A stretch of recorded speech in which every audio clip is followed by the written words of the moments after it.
Dahil doon ay lakas loob na hinarap ni Hayato si Kaki hanggang sa magawa niya itong tamaan ng mga inihagis niyang mga bomba gamit ang kakaibang teknik. Habang tumatakbo ay narinig ni Suna ang malakas na pagsabog at inisip na si Hayato na iyon. Laking gulat ni Hayato nang makita si Suna at sinabi nitong siya ang sunod na target ng mga taga-Kakuyu Middle School. Tumingon siya sa kanyang likod at sinabing natalo niya na ang lalaking taga-Kakuyu pero nagulat si Hayato nang makitang nawala si Kaki sa pwesto nito kanina. Tumitaw iyon sa harap ni Suna na duguan at nang atakihin nito si Suna ay agad iyong hinarang ni Hayato. Bago bumagsak ay sinabi ni Hayato na tumakbo na si Suna pero dahil sa matinding takot ay hindi nito maigalaw ang kanyang mga paa. Sa muling pag-atake ni Kaki ay dumating si Yamamoto at iniligtas si Suna. Noon niya lang nakitang galit si Yamamoto na siya palang susunod na bibiktimahin ng grupo. Umalis na si Kaki at sinabing ipapaubaya niya na kay Ken ang pakikipaglaban kay Yamamoto sa susunod na araw. Dahil sa malalang kalagayan ni Hayato ay isinugod nila ito sa ospital, habang sinisi naman ni Suna ang kanyang sarili dahil sa nangyari. Biglang dumating si Reborn at sinabing iniimbestigahan niya ang nangyaring pagtakas sa bilangguan na nangyari sa Italia. Sinasabing nangyari ang pagtakas sa isang bilangguan na nilalayong hawakan ang mapanganib na mafioso na nakagawa ng matitinding krimen, at ang batang leader ng mga iyon ay nagngangalang Makuro. Nalaman din ni Reborn na pumunta ang mga iyon sa Japan at nag-enroll sa Kakuyu Middle School kaya ibig sabihin ay ang mga iyon ang umaatake kina Hayato at sa iba pang mag-aaral. Para matapos iyon ay sinabi ni Reborn na kailangang talunin ni Suna si Makuro, bagay na nais ding mangyari ng ikasyam na boss ng pamilya Von Gola kaya sumulat pa talaga iyon kay Suna. Nagulat si Suna at napatakbo sa takot dahil hindi niya alam kung paano iyon gagawin.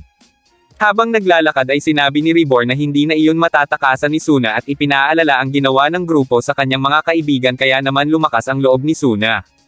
Gayunpaman, inisip pa rin nito na hindi niya matatalo ang tulad ni na Makuro, kaya naman dumating sina Hayato, Yamamoto, at Bianchi at sinabing tutulong sila. Dahil doon ay sinabi ni Reborn na alam niya kung saan ang hideout ng mga iyon kaya umuwi muna si Suna para magpalit. Nang paalis na ito ay sinabi ni Reborn na hindi niya magagamit si Leon dahil sa masamang kondisyon nito, bagay na ikinagulat ni Suna dahil iyon pa naman ang inaasahan nito para matalo ang mga kriminal. Dumating na sina Yamamoto at Bianchi pero dahil sama-sama ang pakiramdam ni Hayato tuwing nakikita si Bianchi ay nakiusap si Suna na takpan na lang nito ang mukha ng dalaga. Dahil kumpleto na ang mga ito ay isinama na sila ni Reborn sa hideout ni na Makuro.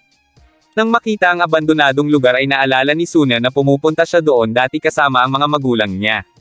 Natatandaan pa niya ang kaganapan noon sa lugar na iyon kaya sinabi ni Reborn na kung ganun ay si Suna na ang maunang pumasok. Habang nilulusaw ni Bianchi ang kadena ng gate ay may isang lalaki ang nakamasid sa kanila mula sa malayo. Nang makapasok sila ay may biglang umatake sa kanila hanggang sa mahulog si Yamamoto sa isang buslo at saka ito sinundan ng lalaki. Kinagabihan ay nakita na nila si Yamamoto mula sa butas at tinanong kung ayos lang ito, nang biglang dumating na naman ang lalaki. Nagawa pang biruin ni Yamamoto si Ken pero bigla na itong umatake sa kanya na animoy hindi pangkaraniwang tao. Gayunpaman, hindi natatakot si Yamamoto at idinadaan pa rin sa biro ang pagharap kay Ken hanggang sa maitel section nito.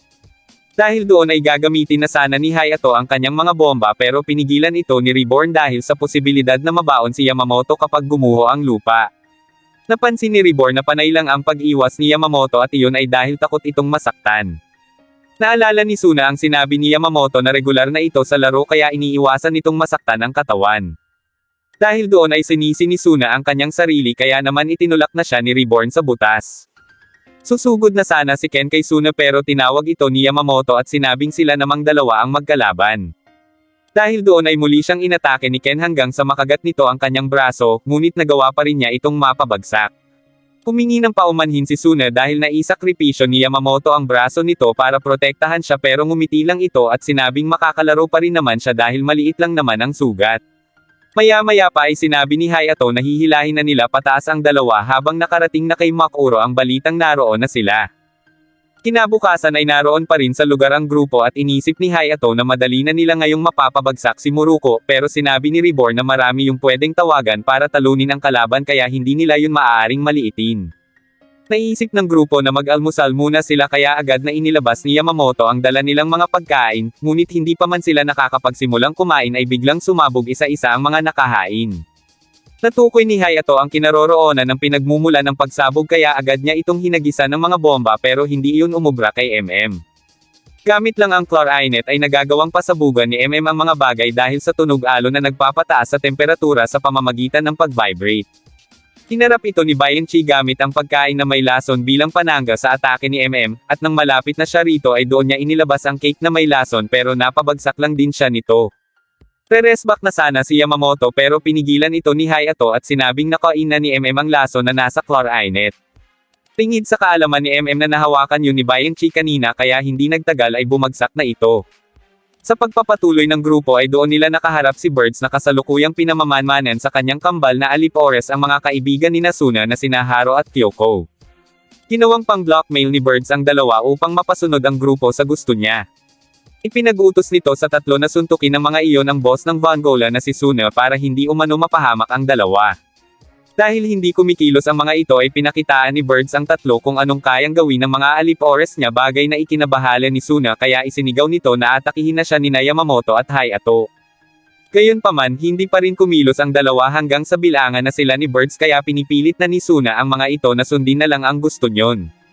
Bago pa matapos ang pagbilang ni Birds ay sinuntok na ni Bianchi si Suna bilang iyon din naman ang ipinunta niya sa Japan, ang patayin nito para makabalik na sila ni Reborn sa Italia ng magkasama. Natuwa si Birds sa ginawa ni Bianchi kaya ang sunod nitong ipinag-utos ay ang saksakin si Suna bagay na ikinagulat ng tatlo. Wala ni isa sa mga ito ang may nais na gawin iyon kaya muling ipinaalala ni Birds ang buhay ng dalawang kaibigan ng mga ito. Natigilan na lang ang mga ito kaya unti-unti nang pinalapit ni Birds ang kanyang alipores kay Kyoko. Dahil doon ay si Suna na mismo ang lumapit sa patalim na puno ng lason. Naalala niya kung paano siya iniligtas ng mga kaibigan niya kaya ngayon ay oras na para siya naman ang magligtas sa mga ito. Lakas loob na iniangat ni Suna ang patalim pero bigla siyang natigilan nang makitang napabagsak na ni Shamal ang alipores ni Birds na nasa likod ni Kyoko. Ipinaalala naman ni Birds na may isa pa siyang alas pero maya-maya pa ay sina Ipin at Lambo naman ang dumating para kay Haro. Naisip ni Suna na si Reborn ang may plano nito para ipakita sa kanya kung gaano kahalaga ang pagkakaroon ng pamilya. Ngayon ay oras na para si Birds naman ang managot sa kanila, at sa isang tadyak pa lang ni Hayato ay bumagsak na ito. Nagtaka si Suna kung sino ang apat kaya sinabi ni Reborn na ayon kay Dino ay takas din ang mga iyon sa bilangguan. Nagulat si Suna sa kanyang nalaman dahil 7 pala ang mga nakatakas. Maya-maya pa ay may biglang naramdaman si Bianchi na nagtatago sa likod ng puno pero si Futa pala iyon. Natuwa si Suna nang muli silang magkita at niyaya pa niya itong umuwi sa bahay nila, ngunit sinabi ni Futa na lumayo si Suna sa kanya sapagkat hindi na siya pwedeng sumama muli sa mga ito dahil hawak na siya ngayon ni Muruko. Umiiyak na nagpaalam si Futa pero hinabol pa ito ni Suna nang may biglang umatake sa kanila. Patuloy na sinundan ni Suna si Futa pero hindi niya na iyon nakita hanggang sa si Makuro na ang nagpakita sa kanya. Hindi niya alam na si Makuro na ang kaharap niya na nagpanggap pa na naliligaw sa lugar. Sinubukang alamin ni Makuro kung sino ang mga kasamahan ni Suna pero tanging ang bata na si Reborn lang ang nabanggit nito, at nang mapansin ni Suna ang mga mata ng lalaki ay napatakbo na lang ito palayo dahil sa takot. Inisip ni Makuro na ang batang tinutukoy ni Suna ay isang Arcaboleno, isang Italianong salita na tumutukoy sa 7 pinakamalalakas na bata sa mundo ng mafia. Samantala, hinarap ng tatlo ang lalaking umatake kanina at inisip na ito na si Makuro. Tinanong nila kung anong ginawa nito kay Futa pero sinabi ng lalaki na hindi niya iyon kilala. Maya-maya pa ay biglang napaluhod si Hayato at doon nalaman ni Bianchi na mataas ang lagnat nito na epekto ng ginamit na panggamot dito ni Shamal. Gamit ang bakal na bola ay inatake ng lalaki si Yamamoto, ngunit mistulang vacuum iyon dahil kahit naiwasan ni Yamamoto ang pag-atake ay para siyang hinigop ng hangin nito upang matamaan. Patuloy ang pagtakbo ni Suna palabas sa kagubatan bago pa siya atakihin doon mag-isa ng kalaban. Hindi makapaniwala si Makuro na isang napakahinang bata ang napiling kahalili ng ika-9 na boss. Gayunpaman, sinabi nito na malalaman niya rin kung anong itinatago ng Arcaboleno dahil hindi ng mga iyon kakayanin ng Makuro na nasa harap ng mga ito. Muling tumayo si Yamamoto para lumaban sa lalaki at sa muling pag-atake nito gamit ang bakal na bola ay nagawa niya iyong maiwasan, ngunit nang sumunod ay muli na naman siyang hinigop niyon at itinalsik sa puno. Dahil doon ay pinilit lumaban ni Hayato pero dahil hindi niya kinaya ay si Bianchi na ang humarap dito. Nakarating na si Suna sa kinaroroonan ng mga kaibigan niya, ngunit laking gulat niya nang makitang kinakalaban mag-isa ni Bianchi si Makuro.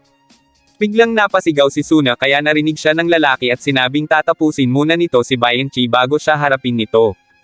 Dahil doon ay ginamit na ni Reborn ang huling desperation shot kay Suna bago pa tuluyang matamaan ng bakal na bola si Bianchi. Nagawa niya iyong pigilan at saka sinabing tatalunan niya ito. Sa pamamagitan ng ibon ay narinig ni Makuro ang tungkol sa paggamit ni Reborn sa huling desperation shot, bagay na ikinatuwa nito dahil nahulog umano ang mga iyon sa kanyang plano, kaya ngayon ay isang hakbang na lang sila para matalo ang ika-10 Bongola. Mabilis na natalo ni Suna ang lalaki kaya sinabi ni Reborn na balik na ngayon sa normal ang mga estudyante sa paaralan. Ngunit muli itong nakabangon at inatake muli si Suna pero sa huli ay napabagsak ulit ni Suna ang mahinang espiritu ng lalaki. Alam ni Suna na hindi masamang tao ang lalaki at ayaw nitong makita ang pagbagsak ng kalaban kaya sa halip na kamao ay ang bakal na bola ang ginagamit nito para tapusin si Suna. Ramdam ni Suna na may takot sa dibdib ang lalaki at si Lambo ang naaalala niya dito dahil kahit gaano pa kakulit si Lambo ay hindi niya magawang magalit doon. Nagulat ang lalaki sa sinabi ni Suna at tinanggap na ang kanyang pagkatalo at sinabing naiintindihan niya na ngayon kung bakit nagiging maingat si Makuro kay Suna. Nagulat naman ito dahil ang lalaking iyon ay anino lang pala ni Makuro. Sinabi ng lalaki na kinuha ni Makuro ang lahat sa kanya at ikinwento ang nangyari 5 taon na ang nakaraan. Dati siyang miyembro ng mafia sa Hilagang Italia at isa siyang ampon na lumaki sa pangangalaga ng boss at pamilya. Para makabawi sa mga iyon, gumawa siya ng paraan para maging pinakamalakas na bodyguard sa lugar hanggang sa isang araw ay may bago na namang inampon ang boss. Siya ang may responsibilidad na bantayan iyon kaya inalagaan niya iyon na parang isang tunay na kapamilya tulad ng pag-aalagang kinalakihan niya. Ngunit kinailangan niya bigla na bumalik sa kanilang headquarter at doon niya nakitang patay na ang buong pamilya at wala ni isa ang nakaligtas. Sikat ang naganap na insidente kaya alam yun ni Reborn ngunit hanggang ngayon ay hindi pa alam kung sinong salarin. Nagulat si Suna nang sabihin ng lalaki na siya ang may gawa ng krimen. Nagdilim umano ang paningin nito noon at pagkatapos ay nakatayo na lang siya bigla sa harap ng mga bangkay nang hindi niya namamalayan. Tinala ng lalaki na kinontrol siya noon ni Makuro kaya nawala na sa kanya ang lahat at siya ang pinagpanggap ni Makuro sa likod ng pagkatao niyon. Dahil sa kwento ay sinabi ni Hayato na tapusin na nila si Makuro kaya sasabihin sana ng lalaki sa mga ito ang paraan upang matalo iyon nang bigla iyong inatake mula sa malayo, bagay na nagpabagsak dito. Bago ito tuluyang bawian ng buhay ay inalam ni Suna ang tunay na pangalan ng lalaki kaya nagpakilala ito bilang Lancia. Sa huling pagkakataon ng buhay nito ay naranasan niya na matawag muli sa pangalan niya na ibinigay sa kanya ng pamilya niya kaya sinabi nitong masaya na siya at makakasama niya na muli ang mga iyon. Dahil doon ay galit na galit ang mga ito kay Makuro pero ipinaalala ni Reborn na hindi na muling makakagamit ng desperation shot si Leon.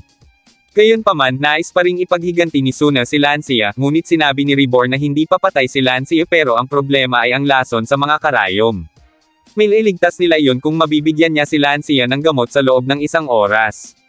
Inisip ni Bianchi na baka may gamot ang lalaking may yoyo kaya agad silang pumunta sa Kakuyo Healthland.